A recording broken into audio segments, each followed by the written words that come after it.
My name is Patty Garrity, and my brother Mark and I have been members here at the Y for the last few years. And today, Mark is working out with Pete, his personal trainer. For the last number of years, Mark has been recovering from a traumatic brain injury. So we're here 2 days a week for personal training. Mark's background is being a traumatic brain injury survivor, and as a pedestrian crossing the street, he was hit by a vehicle. This was 1995, so cell phones, it was just pure distraction. By telling Mark's story, if it can just kind of remind someone, oh, that's right, I'm driving the car. I need to pay attention to that.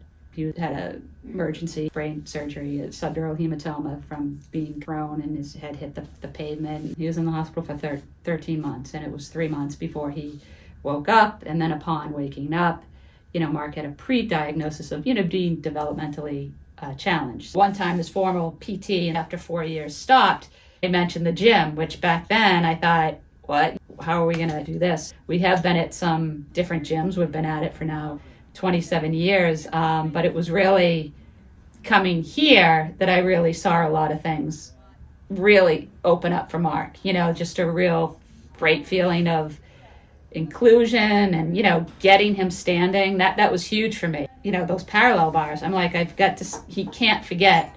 I don't want him to forget how to walk, which is what can happen, with your brain. If you're not continuously using it and training it, you will lose that. And, now we were younger when this started. He was 24, he was younger. He's now 51. So now we're managing, the aging process and the injury, and he'll be doing this, forever.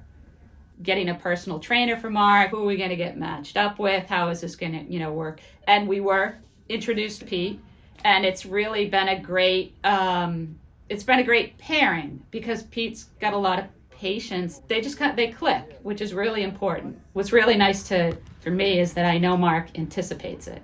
Now we're at a point where I just kind of chat Pete up, and then I turn Mark over and I leave, which is really great, because that's Mark's time with his trainer, and that's his circle, and I step out of it at that point. For the last 2 years, Mark really couldn't go. He was very limited. We couldn't go anywhere, and the Y was one of the first places we came back to.